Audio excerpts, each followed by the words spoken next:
Something wasn't feeling right for them. They approached the house that they were living in, and that's when they found what. We brought him back for his witness statement, and that's when he confessed to it. It was a quiet January afternoon in Waller County, Texas. The kind of day where time seems to move lazily, where nothing, absolutely nothing, feels out of place. But at 206 Ela Boulevard, the air was heavy, almost wrong. Inside a modest home sitting just behind a larger family house, the stillness was about to be broken forever. Jared Dicus's parents, Rodney and Lynn, had been going about their day when a small, seemingly harmless observation made Lynn pause. Her 21-year-old son was acting strange. Stranger than usual. He wasn't just distant, there was a nervous energy clinging to him like static before a storm. And in his hand, she noticed a phone. It wasn't his phone. The screen lit up. The text was in Spanish. Lynn's mind immediately connected the dots. This is Angie's phone. And Angie, Jared's young wife of just 3 months, never went anywhere without it. Lynn's heart sank. She didn't wait. She and Rodney bolted out the door, crossing the yard to the small home where the Newlyweds lived. The front door was unlocked. Rodney stepped in first. 1 step, 2 steps. And then he froze. Blood. Not a small spill, not a cut finger accident. This was everywhere. On the floor, on the walls, seeping into the edges of a towel abandoned on the ground. And then he saw her, lying there, motionless. Her body, unrecognizable in a way no loved one should ever see. Rodney turned sharply, blocking his wife from the doorway. "You don't want to come in here," he said, his voice breaking. But it was too late. The image was already burned into their minds. Lynn's hands trembled as she fumbled for her phone, her voice shaking as she called 911. Waller County 911. Yes, ma'am. My name is Rodney Dicus. I need an ambulance and police at 2060 College Boulevard. Okay, what's going on? I don't know everything, but my son's wife is dead. The words poured out in a mix of disbelief and raw terror. "Oh my God, my son's wife. She's gone. Please hurry. There's something wrong with my son." By the time the first officers arrived, the Dicus family's life was in pieces. Angie Diaz, vibrant, ambitious, just 21 years old, was dead. And the prime suspect was the man she had vowed to spend her life with. How did it come to this? Just months earlier, their wedding photos were full of smiles, hope, and plans for the future. They looked like any other young couple in love. But as the investigation would reveal, behind those smiles lay secrets: jealousy, cultural divides, drug use, and control that were quietly tightening their grip on the marriage. And in less than 100 days, that grip would turn deadly. This is the story of Angie Diaz, of the love that turned into possession, and of a violent ending that left a community searching for answers.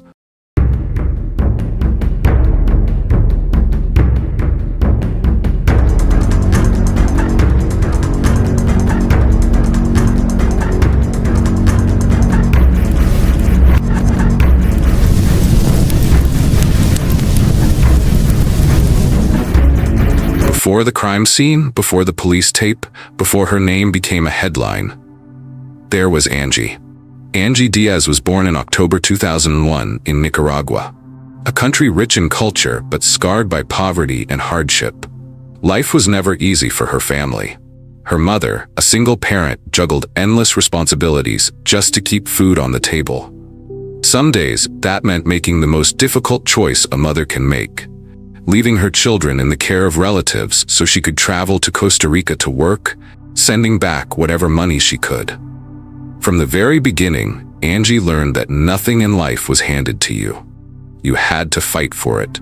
When her mother was away, Angie and her siblings stayed with her aunt. Over time, that aunt became like a second mother, the woman who raised her during some of her most formative years. Angie absorbed the lessons around her: the quiet strength of the women in her family, the importance of education, and the unshakable belief that she was meant for something more. By her late teens, Angie wasn't just surviving, she was building. She enrolled in accounting at the National Autonomous University of Nicaragua at León. She had a head for numbers, but more than that, she had an unstoppable drive. Her social media was full of small affirmations, the kind you post to remind yourself not to give up. One stood out: celebrate your own victories because no one else understands what it took for you to achieve them. It wasn't just a quote to her, it was a promise. But life threw her another curveball. Her aunt, the woman who had cared for her like a daughter, was diagnosed with cancer.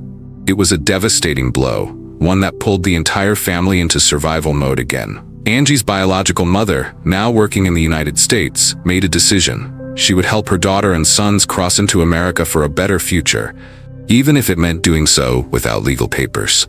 At 18, Angie found herself in Texas. A new country, a new language, a new set of challenges. She started small, working as a cashier at a local meat market. It wasn't glamorous, but it was honest work. And Angie didn't stop there. She promoted herself as a personal trainer on social media, showing her dedication to fitness and health. She was saving money, helping with her aunt's treatments, and setting her sights on the kind of future she'd always dreamed of. Her mother worried she was moving too fast.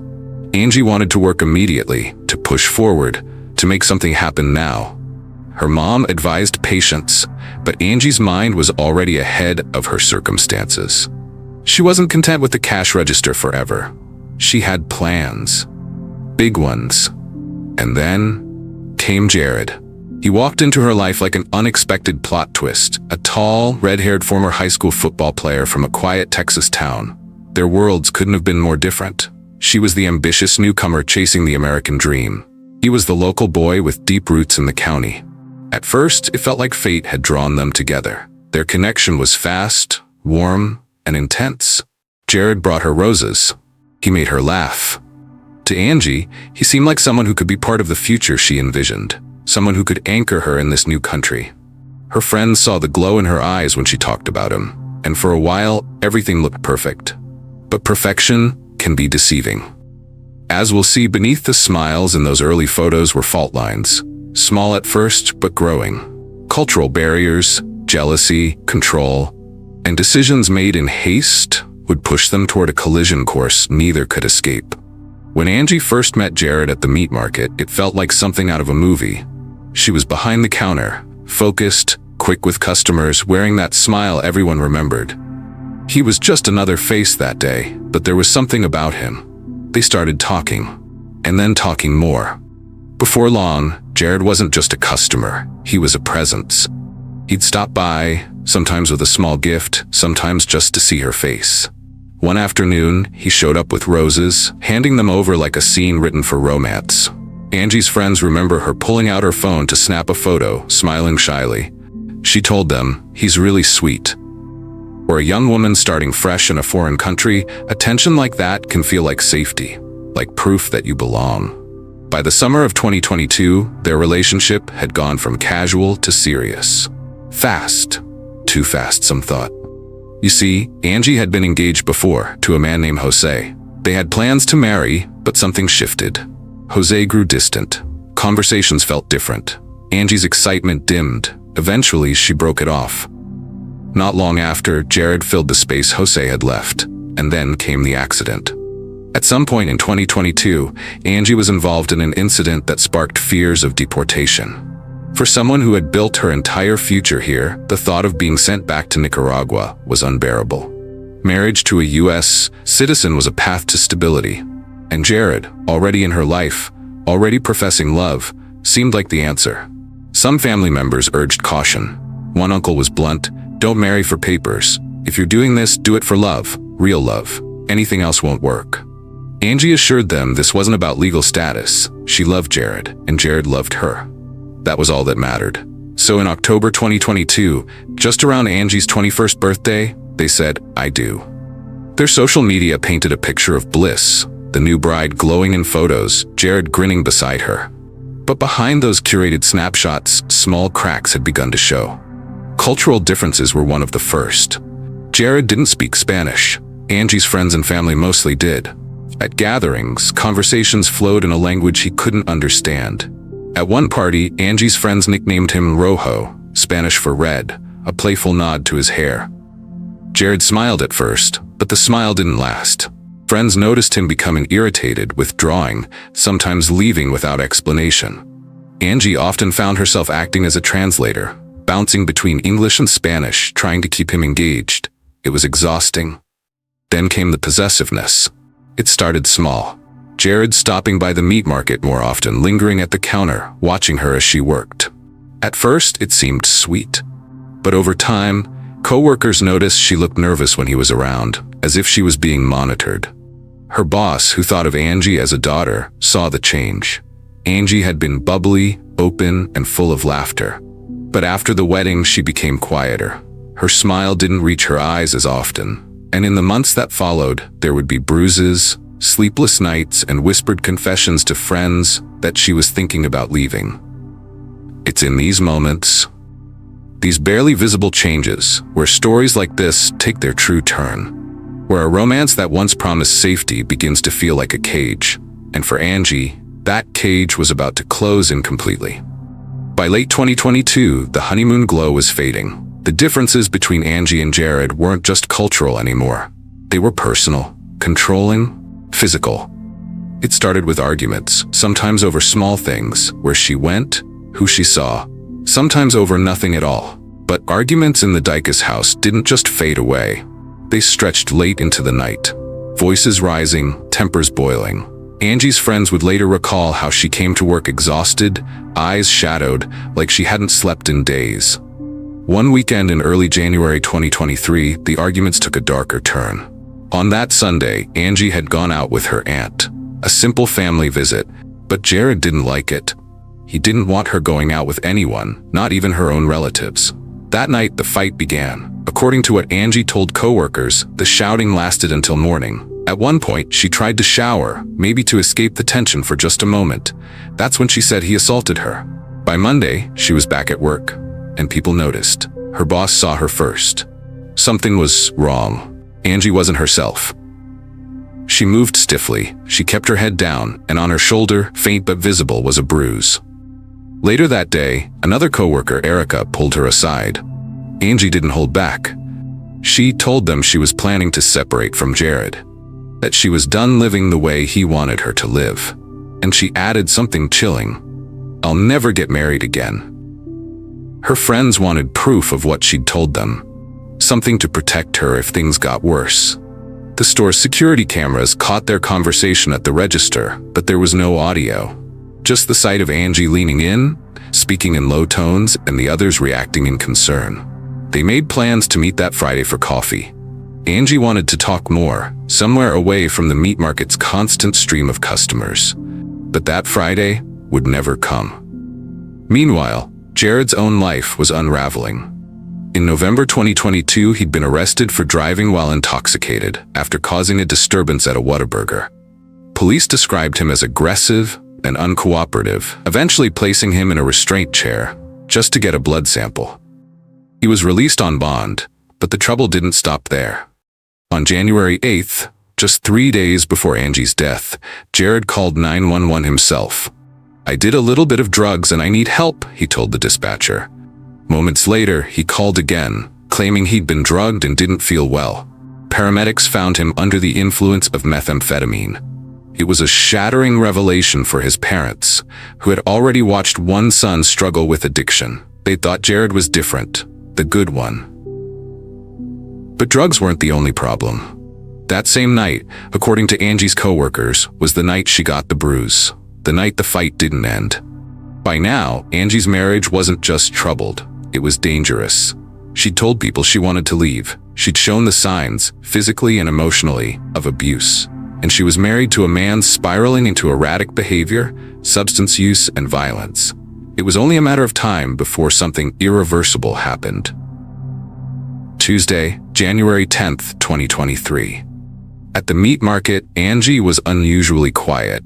She kept her head down, focusing on customers, avoiding eye contact longer than normal. But her boss and friends noticed the tension in her shoulders, the slight stiffness in her movements, and they remembered the bruise.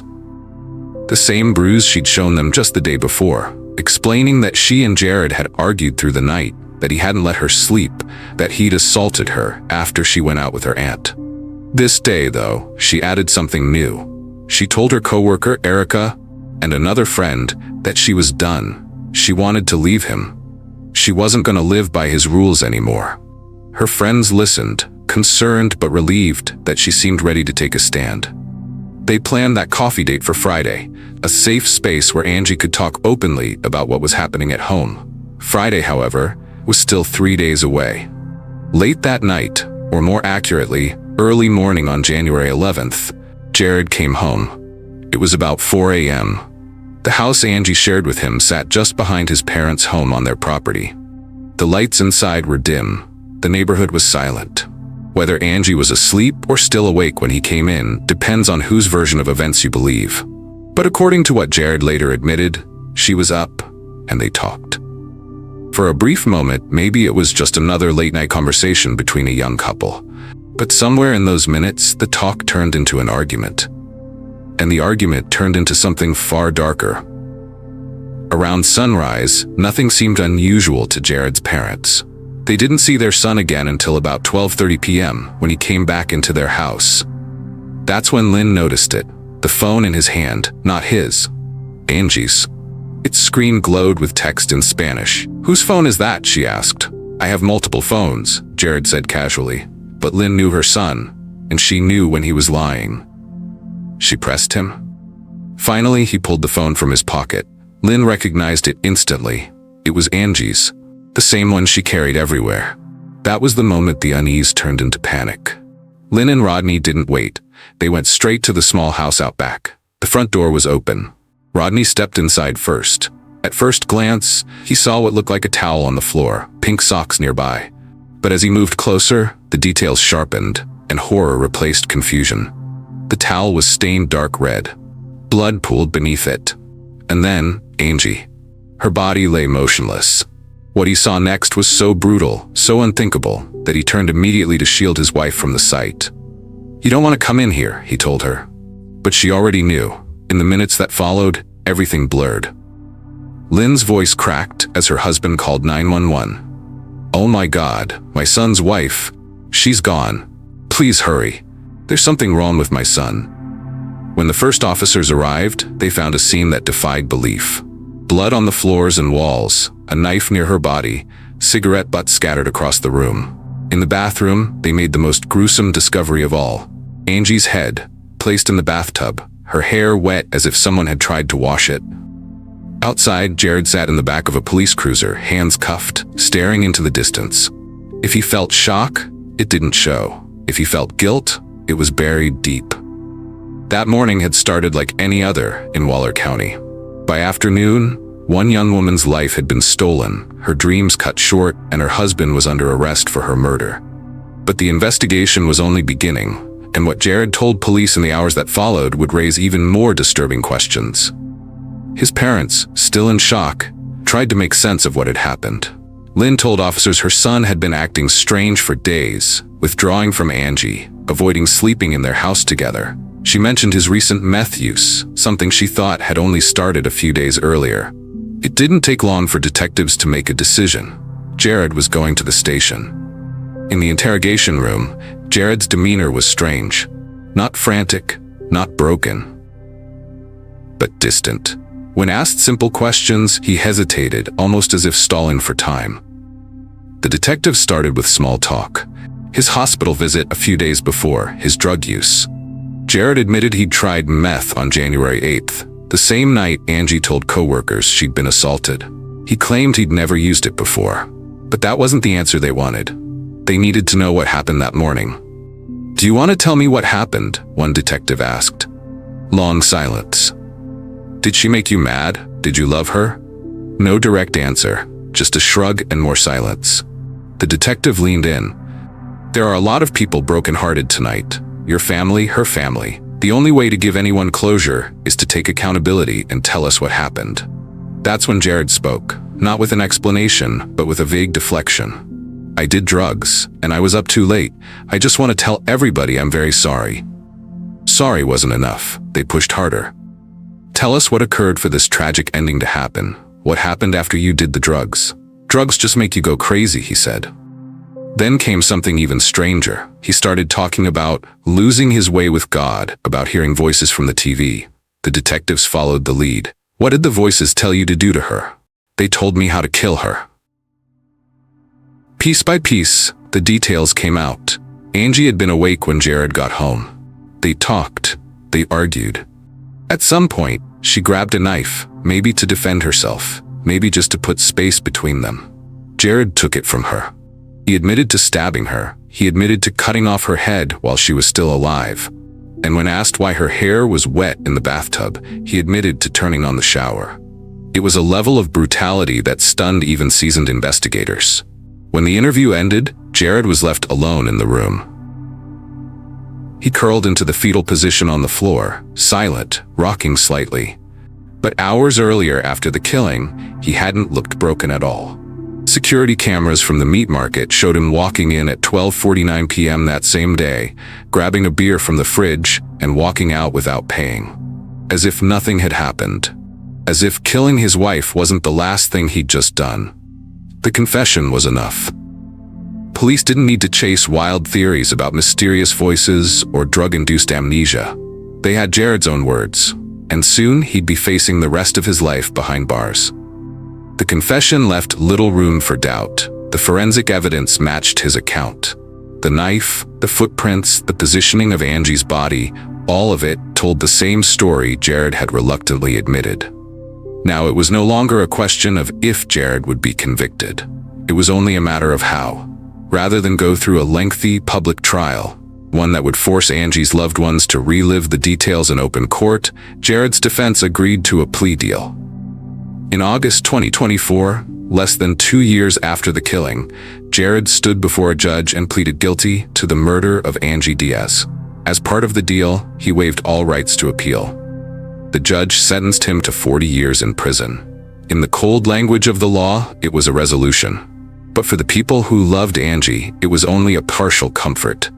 40 years meant Jared would be eligible for parole as early as 2043. If granted, he would walk free in his early 40s, still young enough to start over. Angie, on the other hand, had no second chance. For Angie's mother, the pain was indescribable. She had brought her daughter to the US for safety, opportunity, and a better future. Instead, she had to plan her burial. The family worked to send Angie's body back to Nicaragua, to rest in the place where she'd taken her first steps, where she'd first dreamed of the life she never got to finish. They gathered in Texas before her journey home, holding a vigil. At the center was her bicycle, the one she rode to work every day. Friends and coworkers lit candles, shared stories, and spoke about her warmth, her ambition, and that smile that seemed to brighten the entire meat market. Her aunt, who had been like a second mother to her, called Angie an angel sent by God, someone whose joy touched everyone she met. The pastor spoke of her as a beautiful light, extinguished far too soon. As the sentencing concluded, the courtroom was silent. There were no dramatic outbursts, no last-minute statements from Jared. For the judge, this was just one of many cases on the docket that day. But for the people sitting in the gallery, Angie's friends, family, and coworkers, it was the end of a long, agonizing chapter. Justice had been served in the legal sense, but nothing about it felt complete. After all, Angie was still gone. If there's anything this case forces us to confront, it's that the warning signs of domestic abuse are often visible, but too easy to dismiss. The controlling behavior, the isolation from friends and family, the bruises explained away, the sudden changes in personality and happiness. Angie's friends saw it, her coworkers saw it, even she saw it, and was making plans to leave. But as too many stories like hers show us, leaving can be the most dangerous moment of all. If you see someone in a situation that feels wrong, if you hear the quiet comments, notice the small bruises, sense the fear they don't say out loud, don't look away. Don't tell yourself it's not your business. Sometimes speaking up, asking questions, or offering a safe space can be the first step towards saving a life. If you've stayed with us through this journey, thank you. Share Angie's story and subscribe to our channel. We'll see you next time.